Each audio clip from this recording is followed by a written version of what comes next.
बिस्मिल्लाहिर्रहमानिर्रहीम। इय्याका नअबुदु व इय्याका नस्तईन।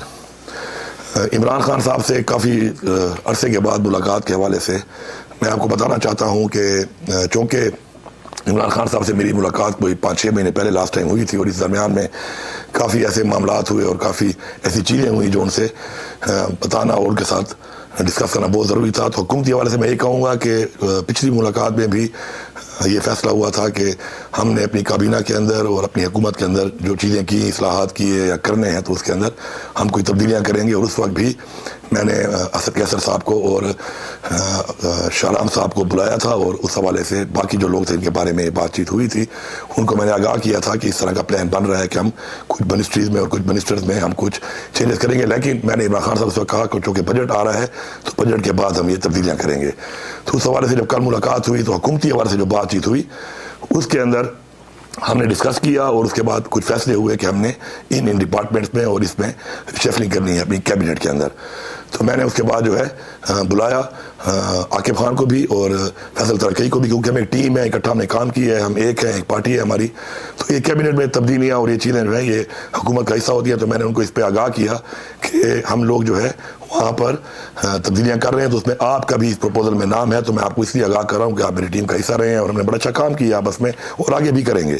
तो उसके ऊपर उन्होंने जो रिज़ाइन दिया है, तो उस हवाले से ये हुकूमती मामलात में इस तरह की चीज़ें होती रहती हैं और उस हवाले से ही है, इसमें कोई ऐसी दूसरी बात नहीं। और मज़ीद भी इसके अंदर अभी जाकर इंशाअल्लाह पेशावर मज़ीद भी हम कुछ चेंजेस और अपनी जो है खान साहब के साथ जो बातचीत हुई है उसके मुशावरत के बाद जो है हम इंशाअल्लाह इक़दामात उठाएंगे।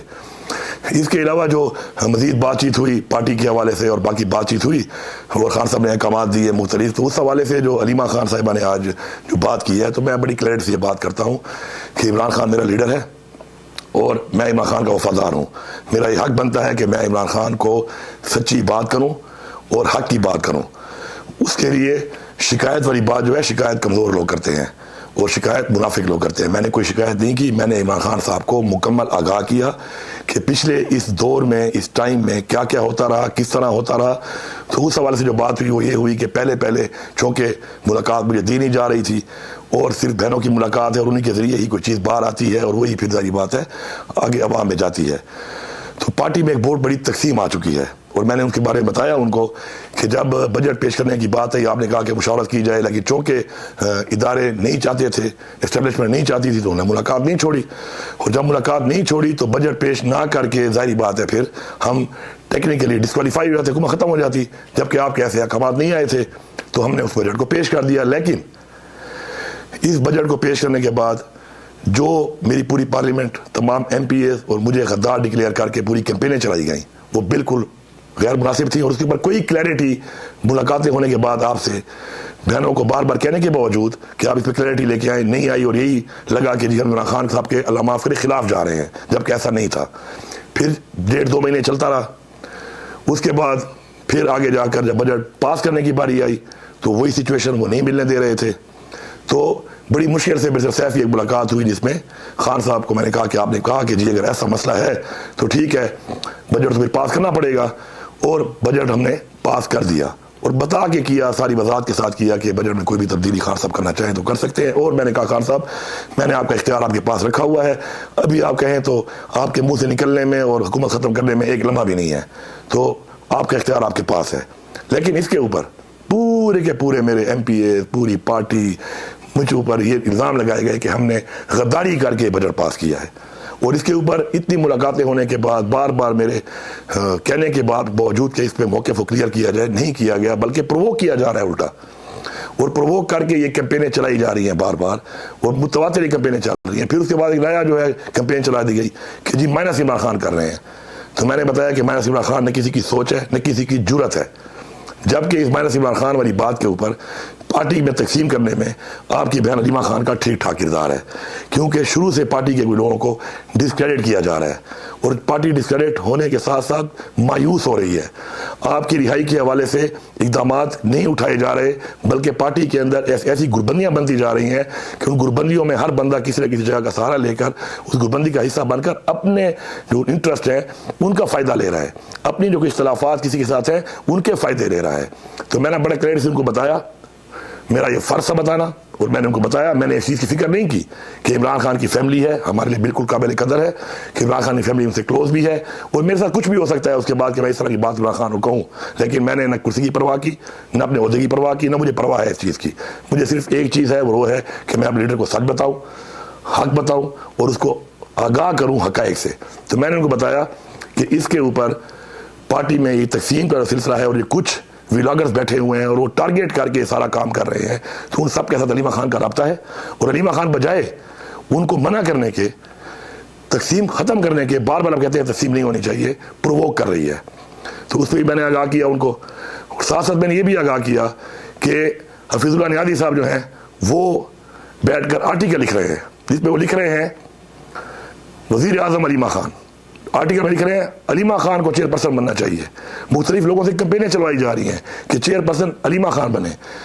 मैंने खान साहब को वाज़ेह किया है, खान साहब आपके हर अहकामात हमारी सराखों पे हैं, आप जो फैसला करते हैं आप करें, हमें हमेशा कबूल रहा है और कबूल रहेगा।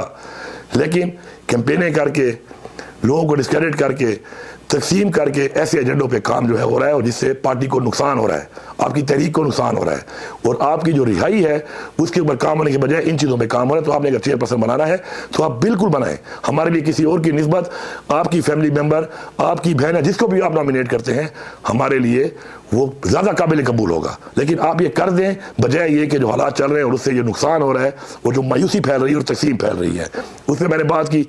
इसके अलावा खान साहब को चूँकि पता है इस बात का कि जो इससे पहले हुआ, जब जो जिम्मेदारियाँ दी गई किस तरीके से हमने उसको निभाया, कितने हम कामयाब हुए, कितने नहीं हुए। स्पेशली 26 नवंबर के हवाले से खान साहब की अहलिया जो इस वक्त नाक जेल में है और बड़ी तकलीफ गुजार रही है, चूँकि वहाँ खुद मौजूद थी, तो ये सोशल मीडिया और मीडिया की बातों के अलावा खान साहब को उन्होंने एग्जैक्टली बताया कि वहाँ पे क्या हुआ, कौन था, किस वक्त तक था, कौन खड़ा रहा और किस वक्त तक खड़ा रहा। तो खान साहब सब जानते हैं इस मामले में, क्योंकि उनको जो बताने वाला शख्स है, जो उनकी बीवी है बुशरा बीबी, उन्होंने पूरा उनको एक्सप्लेन किया हुआ है, और क्योंकि जेल में मुलाकात भी होती रहती है उनकी, तो उनको पूरी हर चीज़ का पता है। तो उस मामले के ऊपर किसी का ये कहना या मफरूज़े बनाना या कोई ऐसे एजेंडे बनाना कि ये हुआ वो हुआ, वो इस चीज़ से इसलिए बात आता है कि जो ऐनी शाहिद हैं बुशरा बीबी, वो खान साहब को सब कुछ बता चुकी हैं, और खान साहब को सारी रिपोर्ट है उसके ऊपर। अब जहाँ तक बात है कि जी ये बात चल रही कि पार्टी में कौन ये काम कर रहा है, माइनस कौन कर रहा है, इसके ऊपर जो बात हुई, तो मैंने बड़ा क्लियर इनको बताया कि देखें हमने हर तरह से फैमिली के साथ मिलके पूरा काम करने की पूरी कोशिश की हुई है। लाहौर का यहीं पर लीडरशिप के साथ बैठ के जब फैसला हुआ, अलीमा खान उसमें मौजूद थी, बहनें मौजूद थी, कि हमने एक जाके एक इवेंट करना है लाहौर में, और पार्लियामेंटेरियंस को लेकर मैंने जाना है, मुझे जिम्मेदारी दी गई, मैंने वो जिम्मेदारी भी निभाई।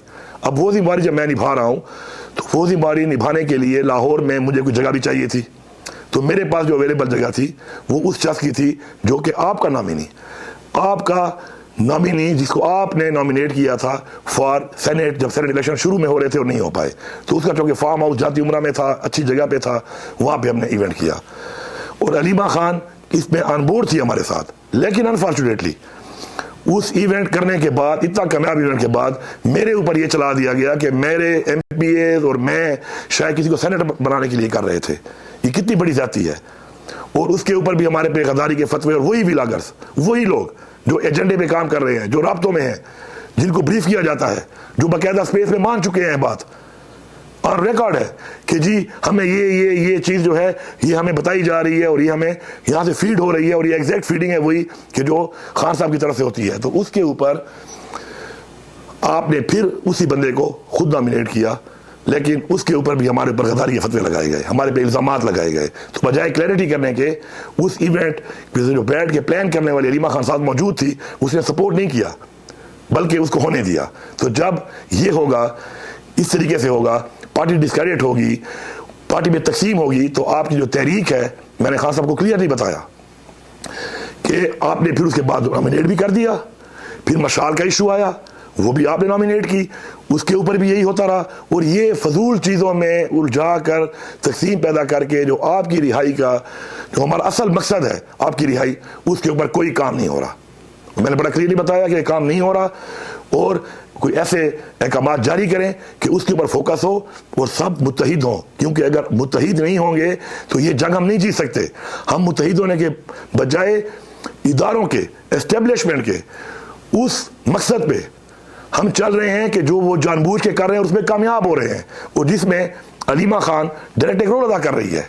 तो उसके ऊपर ये हुआ कि मैंने बड़ी क्लियर से बताया इमरान खान को कि खान साहब, ये जितने लोगों को सजा हुई है या FIR हुई पड़ी हैं, ये लोग तो जिलों में मौजूद भी नहीं थे। क्या उमर अयूब मौजूद था? क्या शिबली फराज मौजूद था? क्या जरताज मौजूद थी? बहुत से सारे लोग जो हैं वो मौजूद भी नहीं थे। हामिद रजा क्या मौजूद था? या 9 मई में जो 8 जिलों में FIR में पड़ी, क्या वहां पे कोई लीडरशिप मौजूद थी? क्या ये लोग मौजूद थे? क्या ये वर्कर बेचारे सजा जो हो रहे हैं, ये इन्होंने क्या कैसा गलत किया था? सारे जैली पर्चे, झूठे पर्चे हैं आप पर भी, आपकी बीवी पर, लीडरशिप पे, वर्करों पे, और सजाएं होती जा रही हैं। आप खुद जेल में हैं। लेकिन अलीमा खान के जो बेटे के ऊपर ये बात आई, तो उस हवाले से वो मौजूद था और उसकी 3 दिनों में जमानत हो गई। तो मैंने उनको बड़ा क्लियरली बताया कि चूंकि इदारे इसमें काम कर रहे हैं हमें कमजोर करने का, और कोई जानबूझकर या किसी मकसद के तहत अगर उनकी साथ राब्ते में रहकर कोई ऐसा काम कर रहा है तो आपकी कॉज को नुकसान दे रहा है, आपकी रिहाई, आपकी हकीकी आज़ादी की तरीक को नुकसान दे रहा है। और मैंने उनको बताया कि मेरी मालूमात के मुताबिक MI जो है वो फैसिलिटेट कर रही है अलीमा खान को इस सारी कार्रवाई में। और मैंने खान साहब को इसलिए बताया कि मैं फ़र्ज समझता हूँ अपना कि मैं उनको आगाह करूँ उस चीज़ से जो हो रहा है, हमें जो कमज़ोर किया जा रहा है उसके अंदर जो उन्होंने कहा, तो मैंने बिल्कुल बताया उनको, और वो इस फैसिलिटेशन में और हमें कमज़ोर करने में इस पूरे एजेंडे के ऊपर सपोर्ट दे रही है अलीमा खान को। तो मेरा इसमें बड़ा मौक़िफ़ क्लियर है, हम इमरान खान के साथ हैं। मैं सबसे ये कहूँगा कि इमरान खान की तहरीक, इमरान खान की रिहाई पे फोकस करो। जिस काम पे आप लगे हुए हैं, जो काम आप कर रहे हैं, मैंने अपने लीडर को खुल के बताया है, हर चीज़ से बाला तर के बताया है, और मैंने वफादारी का सबूत दिया अपने लीडर के साथ कि जो हक़ाइक़ यहाँ पे थे मैंने उनके सामने रखे हैं, और मुझे इस पर फ़ख्र है। इसके अलावा मैं पूरी कौम को और पूरी दुनिया के मुसलमानों को एक पैगाम देना चाहता हूँ कि ये जो इस वक्त बात चल रही है फ़लस्तीन के हवाले से, हम किसी भी तरह बहैसियत मुसलमान, बहैसियत पाकिस्तानी, अपने ईमान के तौर पर कभी भी इसराइल को तस्लीम नहीं करते। हम कभी भी 2 स्टेट को नहीं मानते, हम सिर्फ 1 स्टेट मानते हैं, और वो है फ़लस्तीन। ये हमारा वाज़ेह मौक़िफ़ है, और हम इस पे सब अपना ईमान समझ के इसके लिए हर हद तक इंशाल्लाह जाएंगे, और साथ खड़े हैं अपनी फ़लस्तीन की आवाम के, और फ़लस्तीन एज अ 1 स्टेट के साथ। शुक्रिया।